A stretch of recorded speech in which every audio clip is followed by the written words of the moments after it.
এই বাড়িতে ফাতিমা হাসান আর হুসেনকে নিয়ে থাকতেন। যখনই তাদের কান্নার আওয়াজ আসতো, নবীজি হুজরা মোবারক থেকে বের হয়ে ছটফট করতে করতে চলে যাইতেন। ফাতিমাকে বলতেন, ফাতিমা রে, ওরা কান্না করে কেন? বলে, আব্বাজান, ক্ষুধার তাড়নায় ওরা কান্না করে। আপনারা আলী যুদ্ধের ময়দানে চলে গেছে, বাজার সদাই নাই, আপনার দৌহিত্রদেরকে কোনো খাবার আমি দিতে পারি নাই। আল্লাহর নবী ফাতেমাকে ধমক দিয়ে বলতেন, ফাতেমা রে, আমার হাসান আর হুসাইন কানলে তুমি জানো আমার কলিজায় ব্যথা লাগে, ওদের মনে কষ্ট দিবা না, ওদের ব্যথা দিবা না। একবার জোরে বলবেন কি আল্লাহু আকবার। তুমি বলতেন, আমার হাসান হুসাইন কাঁদলে আমার কলিজার ভিতরে ব্যথা লাগে, ফাতেমা ওদেরকে কষ্ট দিবা না। যায়েদ ইবনে আরকাম কুফাতে উবাইদুল্লাহ ইবনে জিয়াদের গভর্নর হাউসে দাঁড়ায় কেঁদে ফেললেন, ডুকরায় ডুকরায় কেঁদে উঠলেন। তখন তিনি বুড়া হয়ে গেছেন, একটা লাঠির উপরে ভর দিয়ে কাঁপতে কাঁপতে আসছেন। একটা লাঠির উপরে ভর দিয়ে যায়েদ ইবনে আরকাম রাদিয়াল্লাহু আনহু সাহাবী রাসূল আসছেন একটা নজর ইমাম হুসাইনকে দেখার জন্য। লাঠির উপরে ভর দিয়ে তিনি কাঁপতেছিলেন। কেঁদে ফেলে দিয়ে বললেন, এই মারজানার ছেলে, তুমি কার মুখের মধ্যে লাঠির আঘাত করতেছ? কার মাথা মোবারকে লাঠির আঘাত করো?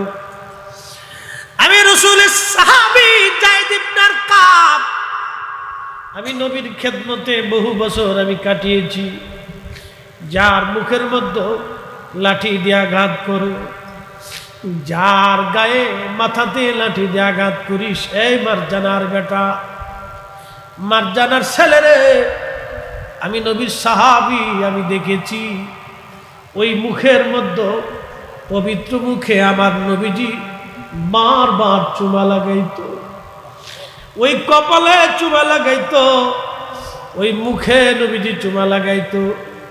আমি দেখেছি নবীজি কোলের ভিতরে নিয়ে তাদেরকে চুমায় চুমায় আদরে আদরে ভরে দিতেন। মারজানার বেটা, তোর সাহস কি করে হয়? মাথা কেটেছিস, আবার এনে অপমান করতেছিস। আমি রাসূলের সাহাবী যায়েদ ইবনে আরকাম এইগুলি দেখেছি, তোর লাঠি সরা।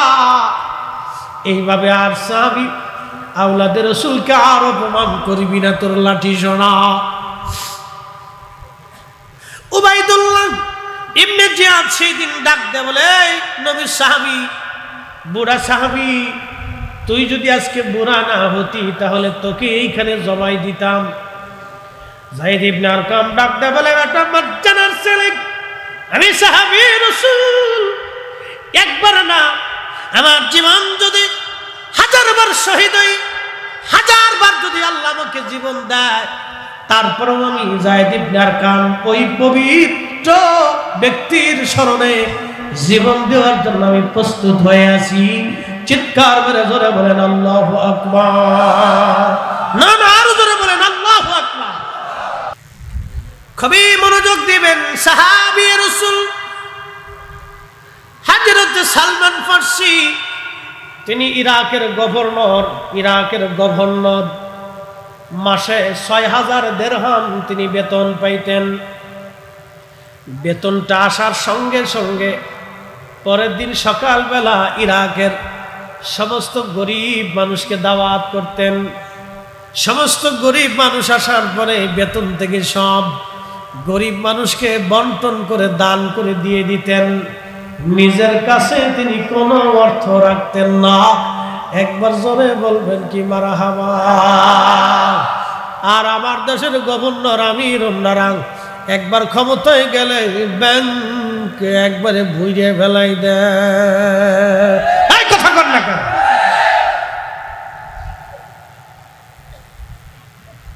সিটার বটপনের ফলে বুঝিয়ে শেষ হয়ে গেছে। কেডাই যে ভালো হবে নিজেও বুঝতে পারতেছি না। আগেরটা ভালো না পরেরটা ভালো না তারপরেরটা ভালো বলতে পারতেছি না। বলার কায়দা নেই তো, বলতে পারবেন না আপনি। কি কথা কর না কেন? আপনি বলতে পারবেন না যে আগে ভালো না পরে ভালো না এখন ভালো। এটা 5 বছর পরে বোঝা যাবে যে এখন বালা না মন্দ, বোঝা যায় না। ভালো মানুষের বিরাট বড় অভাব। সাহাবী রাসূল সমালোচনা করার আগে নিজের চেহারা আয়না দিয়ে দেখতে হবে। যারা রাসূল কারীমের সাহাবীদের সমালোচনা করে ওকে ভালো করে কাপড় খুলে দেখতে হবে যে ওটা ঠিক আছে কিনা, কথা বল না কেন, ঠিক কিনা?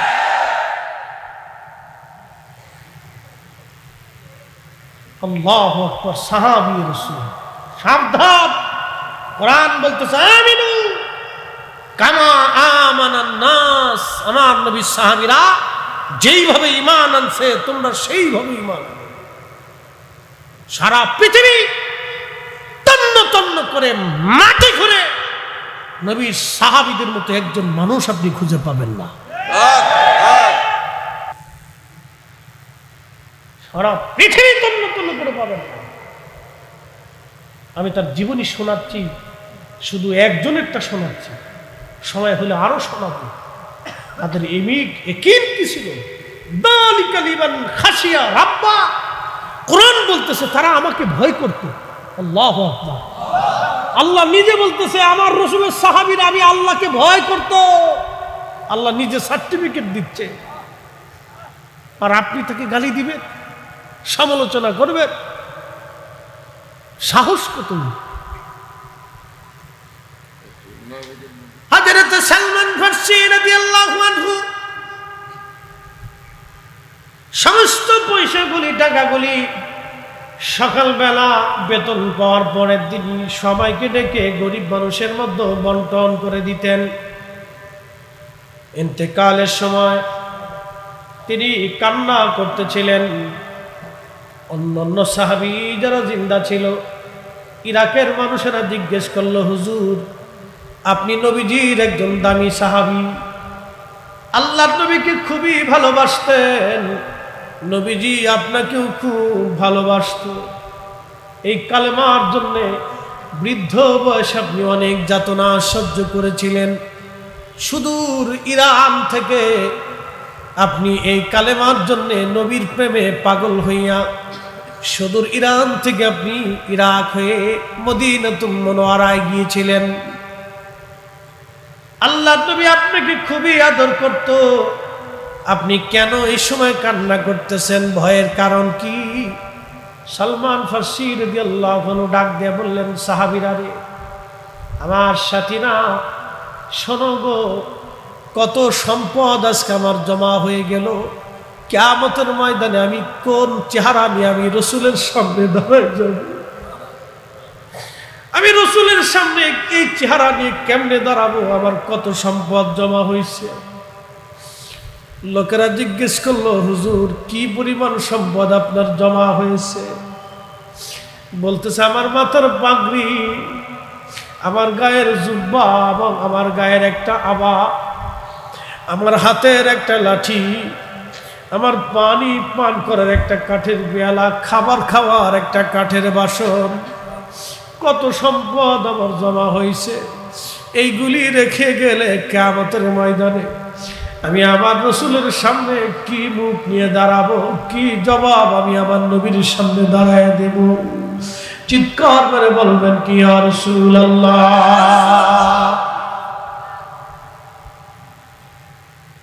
সাহাবীরা আমার রাসূলের ছাত্র, সাহাবীরা আমার নবীর ছাত্র, আমার নবীর ছাত্র, সাহাবীরা আমার রাসূল কারীমের ছাত্র। সাবধান, কোন সাহাবীর সমালোচনা করা যাবে না। লা তাত্তাখিদুহুম গরাদাম মিন বাদি। উম্মতরে আমার পরে আমার সাহাবীদের সমালোচনার পাত্র বানাবে না, ত্রুটি ধরবে না, বিচ্যুতি ধরবে না, ত্রুটি তোমরা তালাশ করবে না, অনুসন্ধান করবে না, এগুলি থেকে তোমরা নিজেকে ক্ষান্ত রাখবে। আল্লাহর নবীজির সাহাবী রাসূল হযরতে সালমান ফারসি রাদিয়াল্লাহু আনহু কান্না করে, তার একটা মাথার পাগড়ি, আহা দেখেন কত পরিমাণ সম্পদ। আজকে এক একজনের হাজার হাজার কোটি, শত শত কোটি হয়ে গেল। এই রাষ্ট্রের সম্পদগুলি চুরি হয়ে গেল, বিদেশে পাচার হয়ে গেল। 12 লক্ষ কোটি টাকা বিদেশে চলে গেল। এদেশের খেটে খাওয়া মানুষ, গরিব মানুষ একটা টাকাও পাঠায় নাই। যারা এদেশের বড় বড় ইন্ডাস্ট্রি কোটিপতি, তারাই বিদেশে টাকা পাচার করে দিয়ে আমার দেশের গরিব মানুষের হক যারা মেরে খাইল, তারা মানুষ রূপী মানুষ না, এরা মানুষ রূপী জানোয়ার। কথা কোন ঠিক কিনা?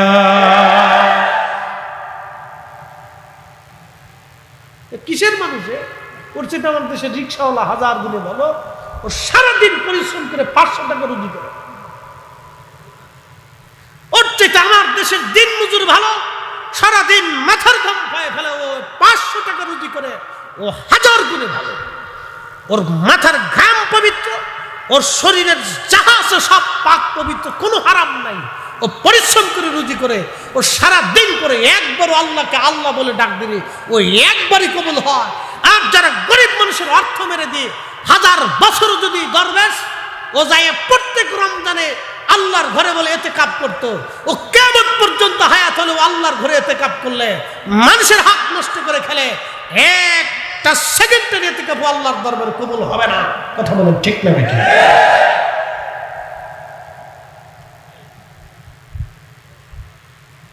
এই জন্য কবি লিখেছিলেন, সব সাধকের বড় সাধক আমার দেশের চাষাও ভাই, আমার দেশের চাষা। আজকে যাকে চাষা কৃষক বলে গালি দিচ্ছ, আমার দেশের চাষা ধান না লাগালে, মরিচ ক্ষেত না করলে, বেগুন ক্ষেত না করলে, আলু ক্ষেত না করলে, সারা দিন পরিশ্রম করে রোদের ভিতরে পুড়ে পুড়ে মাথার ঘাম পায়ে ফেলে জমিনে না ফেললে আমার দেশের মানুষের খাবার জুটতো না, আমার দেশের মানুষের রিজিক জুটতো না। আমার দেশের চাষাই দেশের সর্ব, অথচ ডিসি অফিসে তার দাম নাই, এসপি অফিসে দাম নাই, টিএন অফিসে তার কোনো মূল্য নাই। বাংলাদেশের সরকারি অফিসে আমার দেশের গরিব মানুষ কৃষক চাষা গেলে তাকে চেয়ার দেওয়া হয় না। আমার দেশের দুর্নীতিবাদ চোর বাটপারদেরকে বড় বড় চেয়ার দেওয়া হয়। সরকারের উচিত আমার দেশের গরিব মানুষ চাষাদেরকে আগে চেয়ার দিতে হবে। বলে কথা ঠিক কিনা? এটা পরিবর্তন আনতে পরিবর্তন করতে হবে। পরিবর্তনের কথা বলতে হলে আমার দেশের গরিব মানুষের সম্মান ঠিক মতো দিতে হবে, রিক্সাওয়ালাকে সম্মান দিতে হবে, দিন মজুরালাকে সম্মান দিতে হবে, প্রবাসী রেমিটেন্স রাজ্যের মধ্যে পুরো পুরো দেশে 1000 কোটি টাকা পাঠায়, ওকে সম্মান দিতে হবে। আমার দেশের কৃষককে সম্মান দিতে হবে। আমার দেশের কৃষকের অভিযোগগুলি তাই শুনতে হবে। আমার দেশের কৃষকের সার ওষুধ যারা চুরি করে খায়, ওদেরকে যাত্রাবাড়ির মোড়ে আর গুলিস্তানের মোড়ে ল্যাংটা করে পিটাইয়ে দেশের মানুষকে দেখাইতে হবে। পরিবর্তন আনলে পরিবর্তনের মতো আনতে হবে।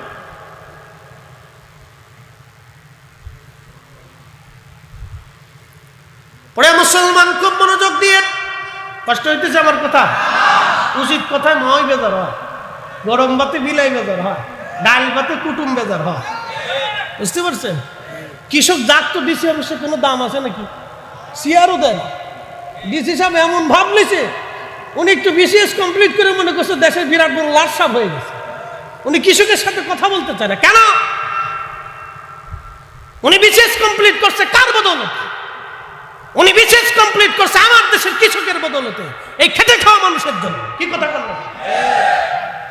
উনি আমার দেশের কৃষককে ডেকে নিয়ে চেয়ার দিয়ে বসিয়ে তার কথাগুলি শুনতে হবে, তার অভিযোগ অনুযোগ যত অসুবিধা আছে সমস্যার সমাধান করে দিতে হবে।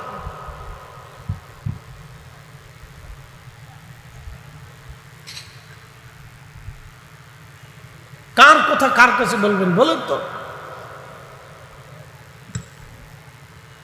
দুঃখের সাথে আজকে কথাগুলি বলতেছি, এই জন্য কোন সাহাবীর সমালোচনা করবেন না। কি কথা বল না? কোন সাহাবীর সমালোচনা করবেন না। পৃথিবীর সমস্ত মাটি করে তন্ন তন্ন করে নবীর একজন আদনা সাহাবীর মতো মানুষ খুঁজে পাবেন না। অতএব সাহাবী রাসূল, সাহাবী রাসূল, তাদের কোন ত্রুটি ইজতিহাদি খাতা এটা টেনে এনে তাদের সমালোচনা করা যাবে না। আমির মুয়াবিয়া রাদিয়াল্লাহু আনহু, শোনেন, তার সম্পর্কে বলে যায়, ইন্তেকালের আগে তিনি আল্লাহকে এমন ভাবে ভয় করছিলেন যে আল্লাহর নবীজির নখ মুবারক, চুল মুবারক, দাড়ি মুবারক, চাদর মুবারক, নবীজির এই সমস্ত বরকতের জিনিসগুলি উনি বলেছিলেন আমার ইন্তেকালের পরে আমার কাফনের ভিতরে দিয়ে দেবা। জোরে জোরে বলেন, জোরে বলেন। যালিকা লিমান খাশিয়া রাব্বা, আল্লাহকে ভয় করতেন, আল্লাহকে ভয় করতেন। তাদের ইজতিহাদি খাতা আমরা টেনে আনতে পারি না, আমাদের অধিকার আল্লাহ দেয় নাই। আমি ফরিদি সাহেবের কি অধিকার আছে বলেন তো? আমি যে সমালোচনা করব আমার যোগ্যতা কি আছে? হ্যাঁ, আমার কি আমল আছে, কি এলেম আছে? যেখানে ইমামুল আজম আবু হানিফা হাত দেয় নাই, ইমাম শাফি হাত দেন নাই, ইমাম মালিক হাত দেন নাই, ইমাম আহমদ ইবনে হাম্বল হাত দেন নাই, খাজা বাবা আজমিরি হাত দেন নাই, হুজুর গাউসে পাক হাত দেন নাই, মুজাদ্দিদ আল ফিসানি হাত দেন নাই, খাজা বাহাউদ্দিন নাকশবন্দি বুখারী হাত দেন নাই। এদের মতো বড় বড় আইম্মে ইকরাম, তরিকতের ইমাম, এই ফিকহের ইমাম, হাদিসের ইমামরা হাত দেন নাই। সেখানে আমি হাত দেওয়ার কেডা? কি কথা কর না কেন? কত সব আজাইরে দিয়ে দেশ ভরে গেছে।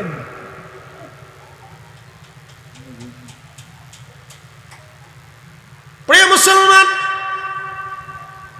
খুবই মনোযোগ দিয়ে কথাগুলি শুনবেন। হযরতে রাসূল করিমের সাহাবী সালমান ফারসি রাদিয়াল্লাহু আনহুর কি জমা হলো? মাথার একটা পাগড়ি, দেখেন, মাথার একটা পাগড়ি, গায়ের একটা জুব্বা, আর একটা আবা। আবা শুনছেন আপনারা?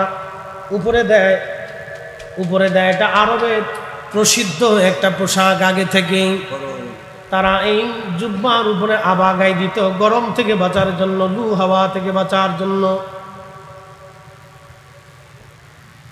এই একটা আবা, পাগড়ি, জুব্বা, আবা, আর একটা লাঠি, আর একটা পানি পান করার কাঠের পেয়ালা, আর একটা খাবার খাওয়ার কাঠের বাসন। মাত্র 6টা জিনিস তার ছিল। তার জন্য উনি কাঁদতেছে। উনি বলতেছেন, এত কিছু জমা হয়ে গেল আমার মেশরের মাঠে, আমি আমার রসুলের সামনে কোন মুখ নিয়ে দাঁড়ায় যাব? জোরে জোরে বলবেন কি মারহাবা।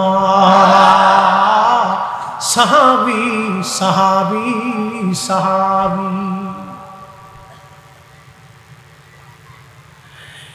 ডেকে বলতেছে, ইরাকের মানুষ, আমার ইন্তেকালের পরে আমার কাফনের জন্য আমার পাগড়ি থেকে, আমার আবা জুব্বা থেকে আমার কাফনের কাপড় তোমরা বানাইবা। আমার ইন্তেকালের পরে আমার পাগড়ি থেকে, কাফনের কাপড়, জুব্বা থেকে এবং আবা থেকে আমার কাফনের কাপড় বানাইবা। যা বাকি থাকবে এই আমার লাঠি, আমার পেয়ালা এবং আমার বাসন, আর অতিরিক্ত কাপড় যা থাকবে আমার ইন্তেকালের পরে সব আমি ওসিয়ত করে গেলাম, আল্লাহ রাস্তায় তোমরা দান করে দিবা। চিৎকার করে জোরে বলেন আল্লাহু আকবার। সাহাবী, নবীর আরেকজন সাহাবী সাঈদ ইবনে আমির, সাঈদ ইবনে আমির রাদিয়াল্লাহু আনহু নবীজির আরেকজন সাহাবী। তিনি হিমসের গভর্নর হযরত ওমর রাদিয়াল্লাহু আনহু তার হিমসের গভর্নর বানাইলেন। গভর্নর বানানোর পরে এই সাহাবী কি কাজ করে সেটা দেখার জন্য আমিরুল মুমিনিন ওমর রাদিয়াল্লাহু আনহু হিমসে গেলেন দেখার জন্য। দেখে আসি রে সাহাবী রাসূল সাঈদ ইবনে আমির তিনি কি করেন, জনগণ তার ব্যাপারে কি বলে দেখে আসি। জনগণ তার ব্যাপারে কি বলে আমি দেখে আসি। হযরত ওমর রাদিয়াল্লাহু আনহু চলে গেলেন। যাওয়ার পরে হযরত ওমর রাদিয়াল্লাহু আনহু তিনি সময় রে হিমসের মানুষদেরকে ডাক দিলেন, তোমরা আসো, তোমাদের প্রশাসক গভর্নর সম্পর্কে তোমাদের মতামত তোমরা ব্যক্ত করো। সাঈদ ইবনে আমির পাশে, খলিফাতুল মুসলিমিন পাশে বসা, জনগণকে বললেন, বলো তোমাদের প্রশাসক যিনি, হিমসের গভর্নর যিনি, তিনি তোমাদের ব্যাপারে কি সচেতন আছে, কোন অভিযোগ আছে কিনা তোমরা বলো। লোকেরা বলল, হুজুর আমাদের গভর্নর নিয়ে আমাদের কয়েকটা অভিযোগ আছে। 1 নম্বর অভিযোগ, সে সকালবেলা দেরিতে গভর্নর হাউসে আসে, কাজে পরে আসে। 2 নম্বর অভিযোগ, রাত্রিবেলা তারে ডাকতে গেলে আমাদের ডাকে সে সাড়া দেয় না। 3 নম্বর অভিযোগ, মাসে একবার সে গভর্নর হাউসে আসে না, কাজে কর্মে যোগ দেয় না। আমরা এর কারণ জানতে চাই। আমার দিকে তাকান, কথাটা শুনেন, কত বড় অভিযোগ দেখেন। আর আমরা দেশে যদি এই অভিযোগ খুঁজতে যান, হাই হাই হাই হাই, একজনও খুঁজে পাওয়া যাবে না। কি কথা দেখেন, এই জন্য সাহাবে রাসূল পৃথিবীর মাটি খুঁজে সারা দুনিয়া থেকে এরকম একজন মানুষ খুঁজে দেখাইতে পারবেন না। আল্লাহ এমনিতেই তাদের সার্টিফিকেট দেয় নাই। অভিযোগ কি? সে সকালবেলা দেরিতে আসে। 2 নম্বর অভিযোগ, রাত্রিবেলা তারা ডাকলে পাইলে। 3 নম্বর অভিযোগ, মাসে একদিন সে কাজে আসে না। 3টে অভিযোগ, কি মারাত্মক অভিযোগ দেখে। তারপরে হযরত ওমর বললেন, সাঈদ ইবনে আমির, আপনি গভর্নর, জনগণ আপনার ব্যাপারে অভিযোগ দিয়েছে, জবাব সুস্থ সঠিক মতো জবাব আপনাকে দিতে হবে। আপনি সাহাবী রাসূল।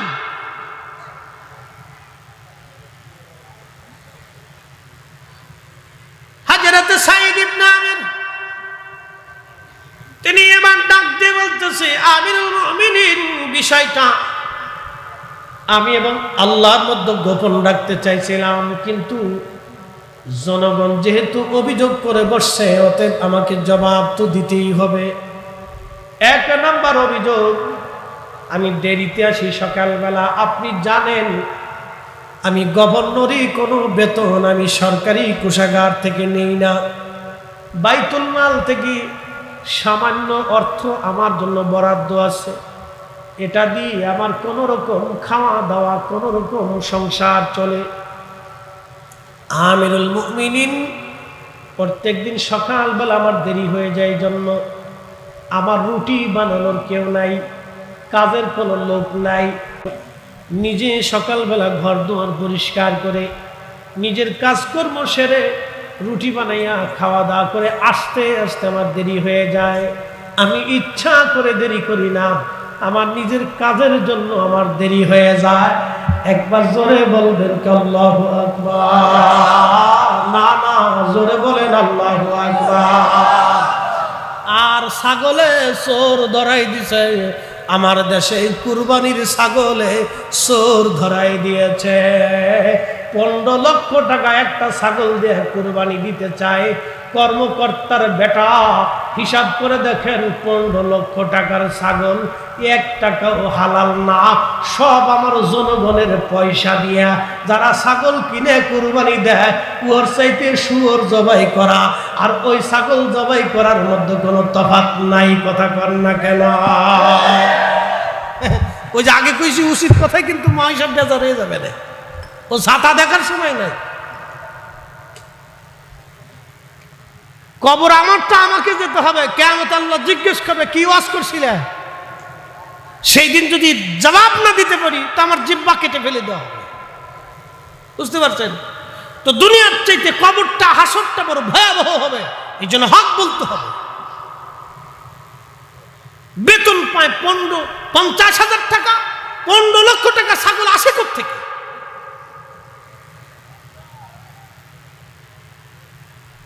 আমি ঢাকাতে এক জমির ব্যবসায়ীদের কাছে বসে রয়েছি। ঢাকা মহানগর ওয়াসার এক ইঞ্জিনিয়ার আছে 60 কোটি টাকাতে জমি কেনার জন্য। তার মাথায় টুপি, মুখে দাড়ি, গায়ে জুব পাঞ্জাবি। আমাকে বলতেছে, হুজুর চিনছেন নি? আমি চিনবার কেন? আমি তো চিনি না। কেন? ওয়াসার ইঞ্জিনিয়ার 60 কোটি টাকা দিয়ে জমির অর্ডার দিয়ে গেল। আমি বললাম, 60 কোটি টাকা কি জিব্রাইল দিয়ে গেছে? উনি মাসে বেতন পায় 50,000। এই 60 কোটি টাকা কোথায় পাইছে? এ সব জনগণের টাকা। তা হুজুর কিছু বলার নাই, চুপচাপ থাকেন। আমি সেই দিন বুঝছিলাম যে কি পরিমাণে চুরি। এই জন্য ঢাকা শহরে পানি বাদলে পানি যায় না, চট্টগ্রাম শহরে পানি বাদলে পানি যাইতে চায় না। কারণটা কি? পানি সরে নাকি? কি কথা কর না? পানি সরে না, পানি তো থাকার কথা না। ওটা সরে না কেন? ওটা সরানোর ভিতরে যে যন্ত্র, ও চুরি করে খেয়ে শেষ করে ফেলছে। এই জন্য পানি সরে না। পানি কত আর একটু অপেক্ষা কর, আমি একটু দেরিতে যাইতে। ইঞ্জিনিয়ার খাইয়ে ফেলছে সব। লেখের ঘটনা কি? বৃষ্টি বাধার সাথে পানি বেঁধে যায়, কারণটা কি? পানি সরে না, কারণটা কি? পরে ওই দিন বসে বসে চিন্তা করলাম, এক মাদ্রাসার, বসুন্ধরা মাদ্রাসার মুহতামিম ছিল, উনি আমি আমার চিনে, তা বলতেছে খতিব সাহেব কি বুঝে? তাহলে হুজুর আপনি কি বুঝেন? যা বোঝার তা তো বুঝছি। আমাকে দেখেন পাঞ্জাবি আছে, টুপি আছে, দাড়ি আছে, বুঝার কায়দা আছে যে আন্তর্জাতিক খ্যাতি সম্পন্ন সুরের ঘরে সুর। আমি সেই দিন আমার শরীর হিমশিম খেয়ে গেছে, সর্বনাশ, এইরকম দাড়িওয়ালা লোক, টুপিওয়ালা লোক এরকম চুরি করতে পারে?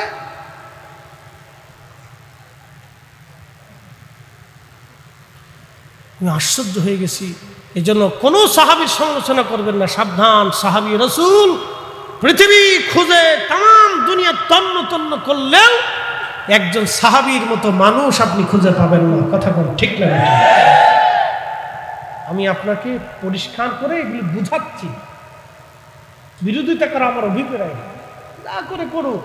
আমি কোনো রাজনীতি করি না বাবা, তবে আল্লাহর আদালতে সবাইকে দাঁড়াইতেই হবে, ঠিক কিনা? আমি দল বেদল চিনি না, আল্লাহর আদালতে দাঁড়াইতে হবে। কার আদালত? যারা বলেন কার আদালত? ও বেশি দিন নাই, হায়াত করাইলেই শেষ।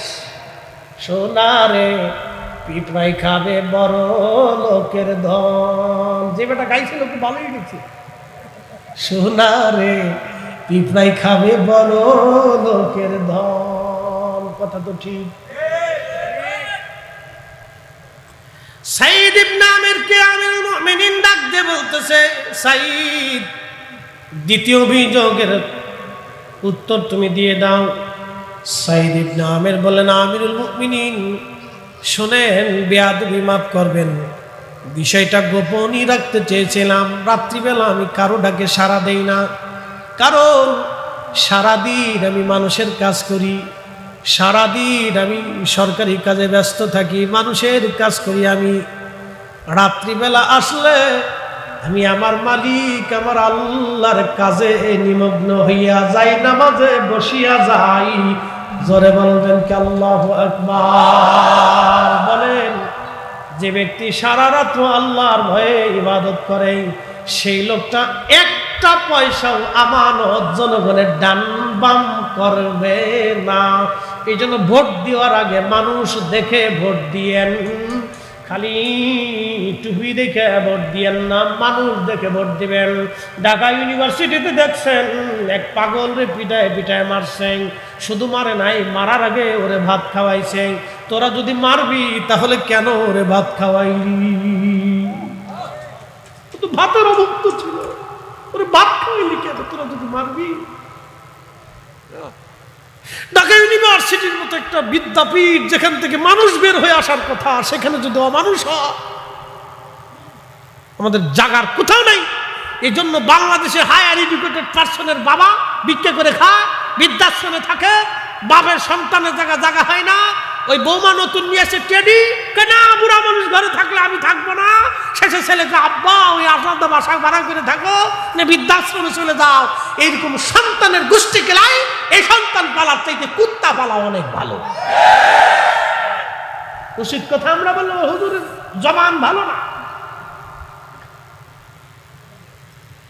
বলবো হুজুরের জবান ভালো না। এরকম হাজার হাজার হাজার হাজার বাবা মা নিভৃতে নির্জনে সন্তান কর্তৃক নির্যাতিত হয়, লক্ষ লক্ষ বাবা মা দেশে নির্যাতিত হয়, সন্তান কর্তৃক নির্যাতিত হয়, সন্তান কর্তৃক নির্যাতিত হয়। এজন্য আলাদা ট্রাইব্যুনাল গঠন করা উচিত, আলাদা বিচারালয় গঠন করা উচিত, আলাদা আদালত গঠন করা উচিত। কোন সন্তান কর্তৃক পিতামাতা নির্যাতিত হলে তাকে কঠিন আইনের আওতায় আনতে হবে, জনগণের সামনে তার বিচার করতে হবে। কথা বলেন ঠিক না? লক্ষ লক্ষ বাবা মা দেশে নির্যাতিত হয়। হায়ার এডুকেটেড পার্সন, ধনীর বাচ্চারা বাবা মারে কষ্ট দেয়, যা দেখেন, খোঁজ নিয়ে দেখেন, শান্তি নাই।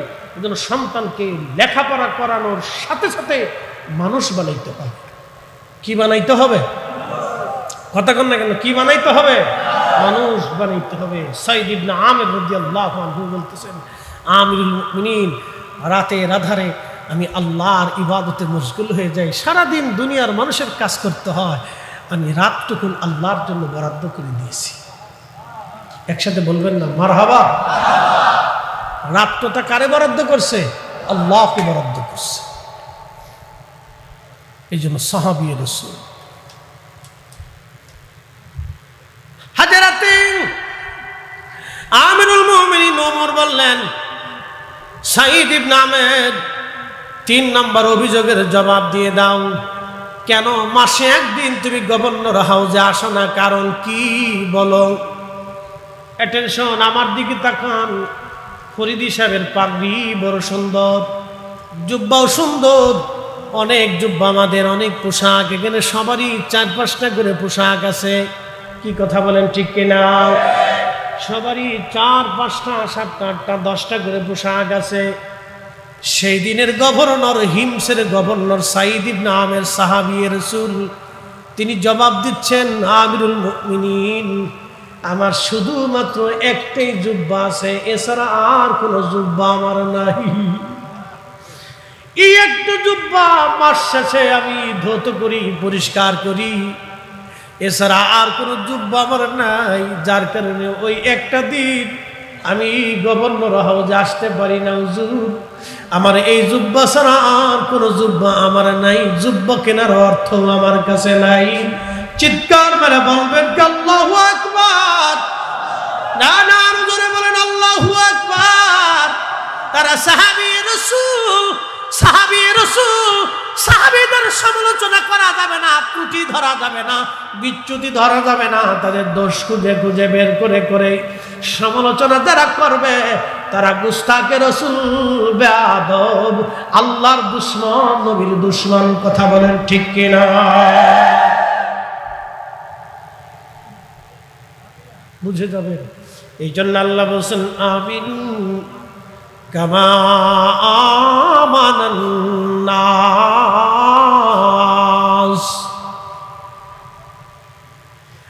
নবীর সাহাবীরা যেভাবে ঈমান আনছে তোমরা সেইভাবে ঈমান আনো। ক্বালু আনুমিনু কামা আমানাস সুফাহা। সেদিন মুনাফিক, নির্বোধ কাফিররা সেই দিন বলল, আমরা কি নির্বোধদের মতো ঈমান আনবো? সাহাবীদেরকে নির্বোধ বলেছিল, কারণ অধিকাংশ সাহাবী ছিল গরিব, হত দরিদ্র। বেলাল ছিলেন কৃতদাস, সুমাইয়া রাদিয়াল্লাহু আনহা তিনি কৃতদাস ছিলেন। ইয়াসার খুবই দরিদ্র পীড়িত মানুষ ছিলেন। আম্মার রাদিয়াল্লাহু আনহু খুব দরিদ্র গরিব সন্তান ছিলেন। হাজরতে খাব্বাব তিনি ছিলেন কামার, আহা, চাকরি করতেন অন্যের দোকানে কম পয়সায়। এইরকম গরিব গরিব সাহাবীরা আল্লাহর নবীকে ভালোবেসে ফেললেন। এই জন্য একটা কথা মনে রাখবেন, গরিবরা আল্লাহর নবীর পক্ষে সব সময় থাকে। আপনি সারা দেশের যত গরিব আছে সবাই এক জায়গা কইরা ইয়া নবী সালাম আলাইকা বলে যখন দাঁড়াবেন, একটা গরিবও বসে থাকবে না, সবাই দাঁড়াইয়া যাবে। কারণ ওদের অন্তরে রসুলের প্রেম কম বেশি হলেও আসে। আর যত ধনী আছে, শিক্ষিত আছে, ওদেরকে এক জায়গা করে এক জায়গা করবেন। একটা দাঁড়াবে আর একটা বসে থাকবে, চিন্তা করবেন ওই খতিব সাহেব বলছিল বেদাত, ওই শায়েখ সাহেব বলছিল বেদাত, অমুক মাদানি বলছিল বেদাত, অমুক আজহারি বলছিল বেদাত। এইটা কথার কারণে কেউ বসে থাকবে, কেউ দাঁড়াবে, কেউ বসে থাকবে, কেউ দাঁড়াবে। আর গরিব রিক্সাওয়ালা দিন মজুর সব এক জায়গা করিয়া দাঁড়া করায়। ইয়া নবী সালাম আলাইকা বলে যখন দাঁড়াবেন, তখন ওরা বলবে না, আমার নবীর সম্মানে আর বসে থাকা যাবে না। ওরা গরিব বুঝুক আর না বুঝুক, ওরা দাঁড়ায় নবীর সালাম দেবে। এই জন্য গরিবরা কিয়ামত পর্যন্ত নবীকে ভালোবেসেই যাবে। কথা বলেন ঠিক কিনা? কথা ক্লিয়ার না ভেজাল আছে? আজকে ক্লিয়ার মেরে দিচ্ছি।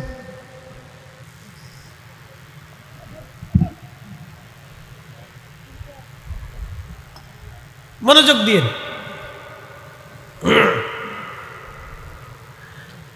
আল্লাহর কোরআন শরীফে আল্লাহ সাহাবীদেরকে যখন নির্বোধ বলা হলো, গালি দেওয়া হলো, তখনই আল্লাহ জবাব দিলেন, আলা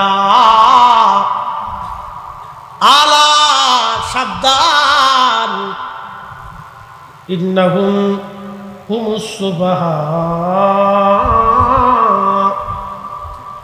কোরআন শরীফ থেকে বলতেছি, যখন বেঈমানরা সাহাবীদেরকে নির্বোধ বলল, গালি দিল, সমালোচনা করলো, সাথে সাথে আল্লাহ পাল্টা জবাব দিয়ে বলেন, আলা হাবিব, ওদেরকে বলেন সাবধান, ইন্নাহুম হুমুস সুফাহা, ওরা যারা আমার নবীর সাহাবীদেরকে নির্বোধ বলতেছে, ওরাই নির্বোধ, ওরাই বোকা, ওরাই নির্বোধ, ওরা গাধা। একসাথে বলবেন না আল্লাহু আকবার। উত্তর দিছে কে? কে দিছে? তাহলে আমরা নির্বোধদের তালিকায় থাকতে চাই মনে রাখবেন। সাহাবী রাসূল, সাহাবী রাসূল এক বাক্যে শেষ। তার কোনো ত্রুটি বিচ্যুতি, তাদের আভ্যন্তরীণ দ্বন্দ্বের কোনো বিষয়ে আমরা এগুলি টেনে এনে আমরা আল্লাহর দরবারে আসামি হইতে চাই না। কি কথা কর না কেন? মনে থাকবে সাহাবীদের ভিতরে আভ্যন্তরীণ যে বিষয়গুলি ছিল, মতানৈক্য ছিল, ওইগুলি আমরা টেনে এনে আমাদের জীবনে আল্লাহ এবং তার রাসূলের অসন্তুষ্টি আমরা নিতে চাই না। ও ব্যাপারে আমরা চুপচাপ। ওটা আল্লাহ এবং তার রাসূলের কাছে ফয়সালা। ওরা সাহাবী সাহাবী সাহাবী সাহাবী, জান্নাতি জান্নাতি। কি কথা কর না কেন? ঠিক কিনা? আমি বলবো সাহাবী, আপনারা বলবেন জান্নাতি। সাহাবী সাহাবী, হ্যাঁ সাহাবী সাহাবী, জান্নাতি জান্নাতি, এক কথাই শেষ।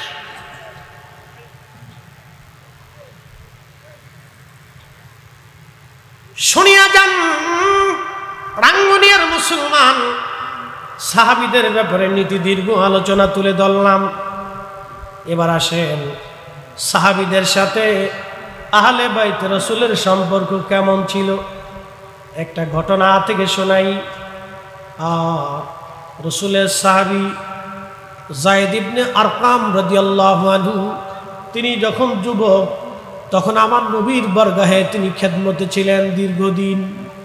যায়েদ ইবনে আরকাম রাদিয়াল্লাহু আনহুর বাড়ি ছিল বর্তমান ইরাকের কুফা। হযরতে হুসাইন রাদিয়াল্লাহু আনহু যখন ছোট খেলাধুলা করতেন, আল্লাহর নবীর সঙ্গে যখন খেলাধুলা করতেন, যায়েদ ইবনে আরকাম রাদিয়াল্লাহু আনহু তখন নবীজির দরবারে খেদমতে রত ছিলেন। সাহাবী রাসূলগণ আহলে বাইতের সঙ্গে কেমন ভালোবাসা ছিল ঘটনা না বললে আপনি বুঝবেন না।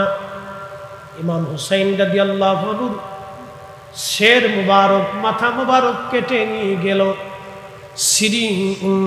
কুফা, কারবালা থেকে কুফা নগরে নিয়ে যাওয়া হলো। হুকুম দিলেন উবাইদুল্লাহ ইবনে জিয়াদ। উবাইদুল্লাহ ইবনে জিয়াদকে হুকুম দিয়েছিল ইয়াজিদ। আমরা সুন্নিরা কোনোদিনও ইয়াজিদকে মানতে পারব না, কারণ সে সরাসরি আল্লাহর নবীর দুশমন, আহলে বাইতে রাসূলের দুশমন ছিল। কথা বলেন ঠিক কিনা? তাকে মানা সম্ভব না, কিন্তু তার উপরে আমরা আর যাব না, কারণ তারা সাহাবী ছিলেন। আগে বলছি সাহাবীদের মধ্যে কোনো মতানৈক্য, ইজতিহাদি খাতা, এইগুলি আমরা টেনে আনবো না। এইগুলি টেনে আনলে আমাদের জন্য বিপদ হবে, কারণ তারা রাসূলের সোহবতে বসছেন, তারা ভালো মন্দ সবই তারা জানতেন। আল্লাহর নবীর দৌহিত্র ইমাম হুসাইন রাদিয়াল্লাহু আনহুর মাথা কেটে ইরাকের কুফার গভর্নর হাউজে নিয়ে আসা হলো। আহারে পবিত্র শের মোবারক একটা প্লেটের মধ্যে করে গভর্নর হাউজে উবাইদুল্লাহ ইবনে জিয়াদের সামনে রেখে দেওয়া হলো। সে একটা লাঠি নিয়ে আসছে, ওই লাঠি দিয়ে ইমাম হুসাইন রাদিয়াল্লাহু আনহু ঠোঁট মুবারকের মধ্যে খুঁচা মারতেছিল, ধাক্কা দিচ্ছিল। ইমাম হুসাইন রাদিয়াল্লাহু আনহুর নাক মুবারকে, নাসিকার মধ্যে ধাক্কা দিচ্ছিল। ইমাম হুসাইন রাদিয়াল্লাহু আনহুর চোখে মুখে এবং মাথাতে আঘাত করতেছিল। এই সময় কুফার গভর্নর হাউজে হাজার হাজার মুসলমান ছিল, কেউ সেই দিন কথা বলে নাই। কিন্তু সাহাবী রাসূল যায়েদ ইবনে আরকাম রাদিয়াল্লাহু আনহু তিনি আসলেন। তিনি এসে একটা নজর ইমাম হুসাইন রাদিয়াল্লাহু আনহুকে দেখার জন্য এসেছিলেন, কারণ বহুদিন আগে আমার রাসূলের সোহবতে থাকতে ইমাম হাসান হুসাইন ছোট ছিলেন, খেলাধুলা করতেন নানার সঙ্গে, খেলাধুলা করতেন নানার সঙ্গে। নবীজি কাঁধে পিঠে করে তাদেরকে মক্কার অলি গলি দিয়ে ঘুরিয়ে বেড়াইতে